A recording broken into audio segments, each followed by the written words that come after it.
Now we are up to the Packers and the Saints. And folks, we didn't look at Aaron Rodgers' playoff history this offseason for no reason. We think Aaron Rodgers is a little bit kind of overrated. And yes, I'm not afraid to say that. You can strike me down, everybody. Fans, critics, everybody, you can strike me down for saying Aaron Rodgers is a little overrated. Not hugely overrated, but a little overrated. Little bit, I would say at least 1% overrated. I may all the way go up to maybe 5 or even 10% overrated, but he's just kind of careless with the ball when his heart's not in it, when he feels like he doesn't want to play anymore. You just see his attitude in this Packers team. I mean, this Packers team has floundered a couple of times in the past couple of seasons because Aaron Rodgers will just phone it in. We just saw it last season notoriously against the Bucs in the regular season, not the playoff game, in the regular season, even though he did flounder in the playoff game as well,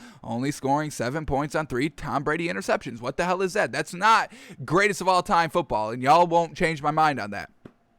For talking about greatest of all time, you better make sure you are truly getting it done in the biggest games over and over and over again. Not at 100% clip rate, but, at least what Tom Brady's doing, 7 out of 10, 70%. Give me a 70%. I may even settle for like 65, 60%, but Aaron Rodgers is nowhere near 60% anyway, so we don't even have to worry about that.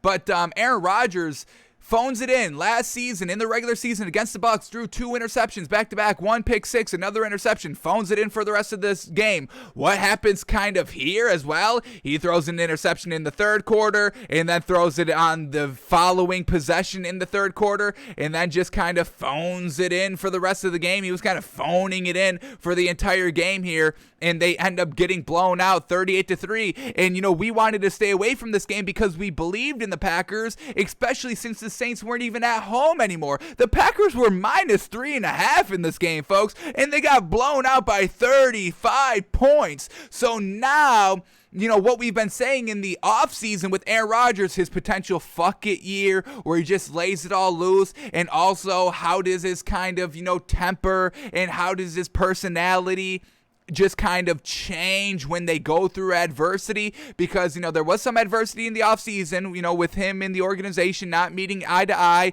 but then it got a little bit better once training camp started and everything seemed to be going good. Everyone was talking highly about each other. Aaron Rodgers was talking highly about the coach and the general manager, and vice versa. They all had big praise for Aaron Rodgers and everything was going good. They were kind of giving him everything he wanted. They renegotiated the contract. He got one of the wide receivers. They still didn't bring in Clay Matthews yet. That's still on the table. And now, what do you do there? I mean, Aaron Rodgers is probably a little upset after this game. So he's like, hey, give me Clay Matthews and I'll be a little bit happier. But now that they're starting to face some adversity, does Aaron Rodgers just completely crumble, completely turn villain and be like, it's all on them and keep, letting it loose? One of our predictions for the season was Aaron Rodgers throws the most interceptions he's ever had in the season, which is still like 13 because he's so gosh dang good. But we just saw 2 on Sunday, so, that kind of checks out his fuck it year, trying to just do it all himself because he knows he won't be here next year. So Aaron Rodgers, same old Aaron Rodgers we saw in the playoffs, not truly getting it done. In a big game here, his potential last season, want to get out to a hot start, would like to have, the entire offseason and all those narratives that came with it, swept under the rug a little bit, and you could have done that by blowing out the Saints week 1. Instead, you get blown out by the Saints week 1, and we're, bringing up all the narratives in the offseason because now they are relevant because you're 0-1, and we have to start thinking about, well, why did y'all lose this game, and why did y'all not look prepared? Well, Aaron Rodgers with the holdout, yes, he was in training camp, but he wasn't in OTAs, and then just kind of, holding the team hostage of, if Aaron Rodgers is not happy, then, he can make everybody's life miserable in the Packers organization, and this is the performance that all that chaos in the offseason kind of leads to. So it's going to be interesting to see what happens with this Packers team for the rest of the season, but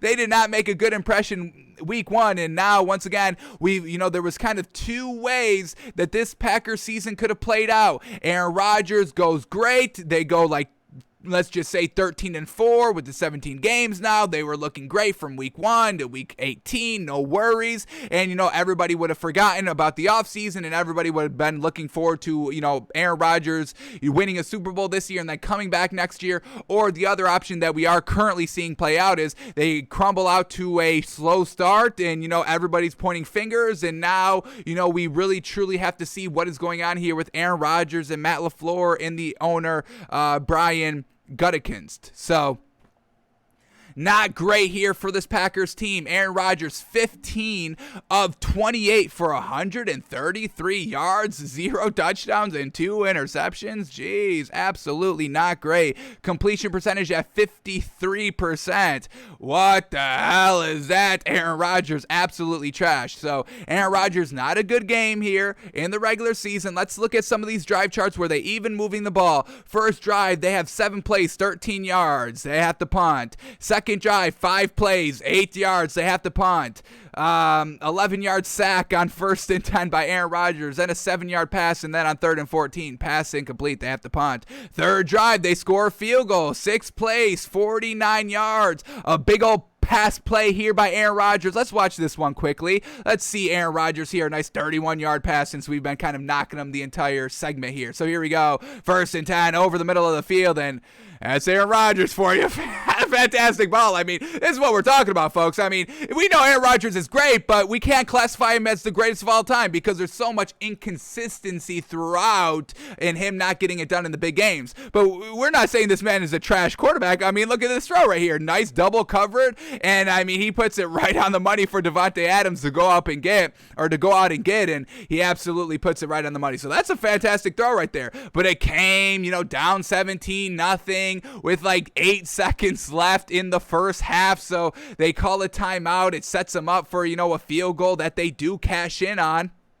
So great there, but the timing getting down, this is kind of where we see Aaron Rodgers and where we see a lot of his big, great plays when he's down a little bit, all the Hail Marys that he's kind of known for, and a lot of people, credit him positively for. It's like, well, they're good because you were down, and once again, this was a good pass because, really no time, you could do whatever you want here, you have to throw it downfield, you're down 17, you can do whatever you want, so it's not impressive in that regard, but the throw itself, taking all the context out, it's a good throw. But it doesn't carry over. The momentum doesn't carry over because that was the last throw. Great throw, and then he's throwing an interception. A nice drive going on here to start the second half. They get in the Saints' 9-yard line, and he throws an interception. And then the next drive, they're not driving, and Aaron Rodgers throws an interception at his 8-yard line. Luckily for the Packers, they only gave up 7 points out of 2 back-to-back interceptions, but still at the end of the game, it was a blowout. So Aaron Rodgers definitely has to clean it up a little bit. We know he can. It's just, does he? And does he hold a grudge against this team? And does this team kind of feel any resentment and animosity coming from Aaron Rodgers where we get him re-turtling, re-going inside of his shell here? So a lot to watch here for this Packers team as this week progresses going into next week. And if the Packers don't have success next week, sheesh, let's quickly see who they got next week. Is it a tough opponent? Because really, for this Packers' sake, they really need to be facing like the Lions or the Vikings or some other trash team. But here we go. The Packers this week has to go and face, it's the Lions, so lucky that, but it is on Monday Night Football. So Aaron Rodgers prime time can kind of get the monkey off of his back here with his poor performance. So watch out for the Packers to kind of light it up come Monday, and we might be able to take that game. We'll see what the spread is. We'll guess and react to the spread come Thursday. But if we get some nice value there, we may take Aaron Rodgers in his revenge game of his first revenge game of the season. So Aaron Rodgers, nothing great. Jordan Love gets into the game, I think at the end, right? When does he start playing? Jordan Love gets in like the fourth quarter.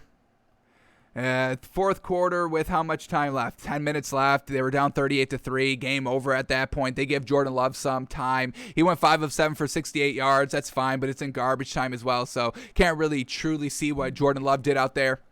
Running game was non-existent. A.J. Dillon, 4 carries for 19 yards. Aaron Jones, 5 carries for 9 yards. So couldn't ever get out to that rushing start that they truly, helped them be good last season. Aaron Jones was absolutely monstrous. He broke 1,000 yards last season. Definitely helped, switch up the run in the passing game here for the Packers. So A.J. Dillon and Aaron Jones didn't get it done.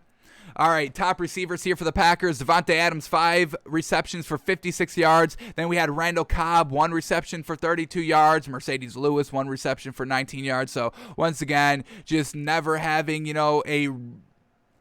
a target reliably getting open here over and over and over again. It's not like the Chiefs where Tyreek Hill has 15 targets. The most targets went to Marquez Valdes-Scantling with 8, and then the second highest was Devontae Adams with 7. So just not able to get that separation, and Aaron Rodgers not going to them. So overall, this Packers team truly floundered offensively, defensively, because now let's start talking about the Saints now, because they gave up 38 gosh dang points. And once again, a great job by this Saints team. So much going on with no Drew Brees and no Michael Thomas, and then having your home field advantage taken away. This is a great sign by the leadership, the maturity here on the Saints team, coming from obviously the head coach Sean Payton and the new leader here, Jameis mother-loving Winston. Folks, give that man some credit. Not a lot of credit, but we can give him good amount of credit, solid amounts of credit right here. The only reason why we're not giving him tons and great amounts of credit here is because his yards very, very lackluster compared to everything that he did. I mean, Aaron Rodgers almost threw more yards than Jameis Winston did, and Aaron Rodgers only put up 3 points. So in that regard, can't kind of go above and beyond with Jameis Winston, but we will give him truly solid, respectable credit here as he goes 14 of 20. Not the greatest. What is that, like 6? I think that's 60% on the dot. Let's get our good old calculator up. Y'all know. So here we go. 14 of 20. Oh, is that 70%? Is that right? That doesn't look like 70%, but that's 70%, so I give him credit. Y'all know we love 70%, absolutely. So, yeah, I'll give Jameis Winston credit for that. 148 yards is not bad, especially on 14 completions. That's like the 10 mark that we're looking for, 10 yards per completion at minimum, which kind of, we classify as a successful passing day. And Jameis Winston had that. He had 5 touchdowns, and that's what's getting everybody's attention. And, hey, I can't knock that. No way I'm knocking that. But I'm just saying, when you take that into account with the yards, it could have been a little lackluster overall. The defense putting them into great scenarios, great position to score the ball. The running game really got it done. Alvin Kamara, 20 carries for 83 yards. And I love that by Sean Payton, easing Jameis Winston into this season. And I respect that because we've seen coaches not do that. We've seen coaches throw Trevor Lawrence out on the field and throw 50 times. We saw Josh Allen get thrown out there and throw 50 times. What are y'all doing? I don't even care if you believe they're great quarterbacks or not. They shouldn't be throwing 50 times a game. I don't even know if I really want Tom Brady and Aaron Rodgers throwing 50 times a game. If it calls for where there's just like a gun, a gunslinger battle going on between the two teams, then maybe if it calls for that, but really it's just an average game scenario. I don't want my quarterbacks throwing all those times, and Jameis Winston only threw the ball 20 times, so that's fantastic. Ran the ball 20 times, Jameis Winston threw the ball 20 times. We can get behind that, absolutely. Very well done to Sean Payton, in the offensive coordinator. Now we got Tony Jones also rushing for 50 yards, 11 carries for 50 yards, and they truly got it done. Even Jameis Winston got into the mix there, 6 carries for 37 yards, and even Taysom Hill got into the mix, threw the ball once for 3 yards, ran the ball twice for 1 yard. Unfortunately, didn't really make the most of it, and this is what we've seen from Taysom Hill, not really winning the starting job there in the training camp practices in the preseason games, and not really truly doing anything here against the Packers. Jameis Winston doing it all.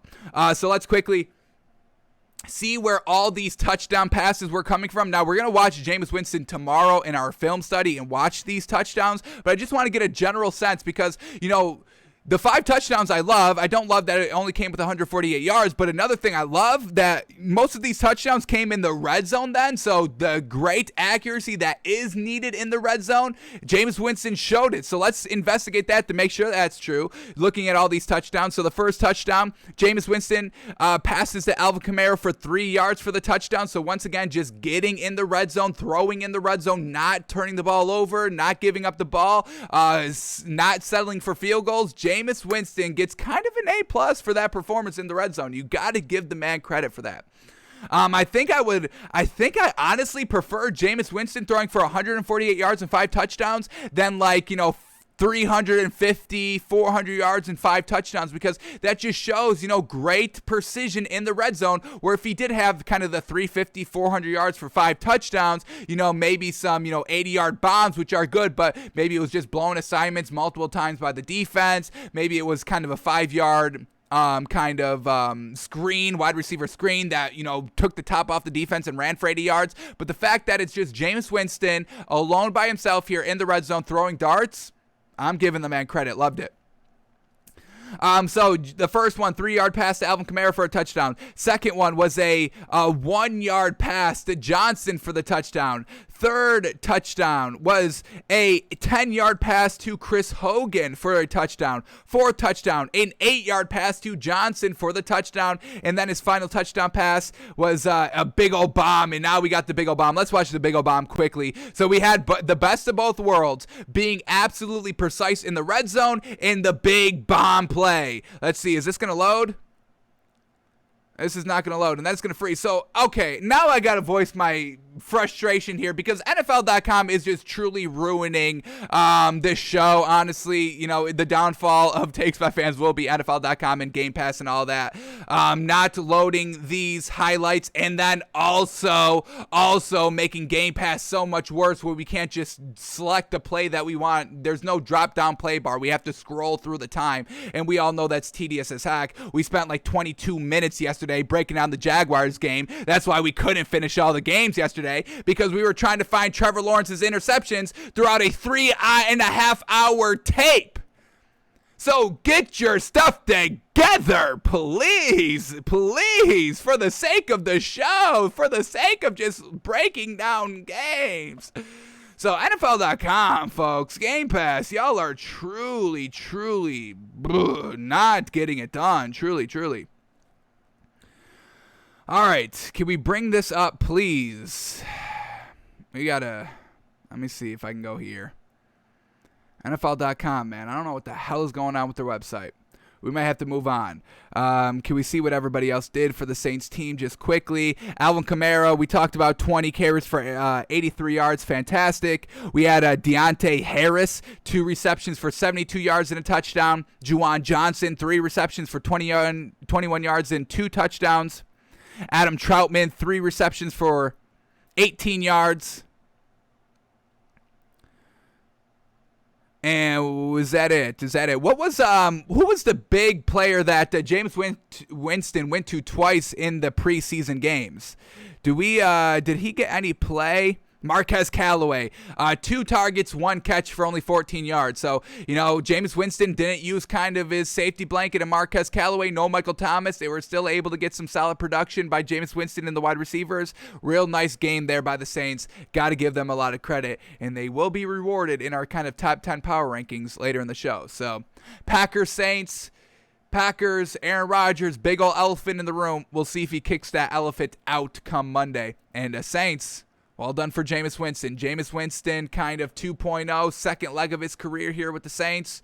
Could be very, very good for this man. Very well done by Jameis.